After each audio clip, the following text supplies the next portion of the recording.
Report Mohammad मंशा भट्ट। इंसाफ की फराहमी अवाम की दहलीज पर। जिले अवाम की फौरी इंसाफ की फराहमी के लिए DPO गुजरात उमर सलामत की सराय आलमगीर शुक्रेला में खुली कचहरी। शहरियों की शिकायत सुनकर उनके फौरी हल के लिए मुताल्लिक अफसरान को मौका पर ही अहकाम जारी किए।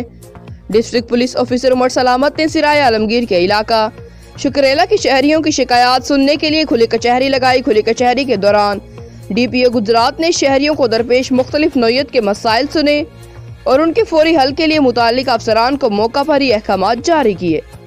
इस मौका पर SP investigation Imran Razaq, DSP Sarai Alamgir Mudassar Iqbal, SHO थाना बोलानी, SHO थाना सदर सराय आलमगीर, SHO थाना सिटी सराय आलमगीर और दीगर पुलिस अफसरान समेत शहरियों की बड़ी तादाद भी मौजूद थी। DPO गुजरात ने खुली कचहरी के शुरका से खिताब करते हुए कहा कि पुलिस को हकीकी मानों में अवाम का खादिम व मददगार बनाना उनकी तरजीहात में शामिल है। खुली कचहरी का मकसद आवाम से बराह रास्त राबता और उन्हें इंसाफ की बरवक्त फराहमी को मुमकिन बनाना है। मेरे दफ्तर के दरवाजे शहरियों के लिए हमेशा खुले हैं।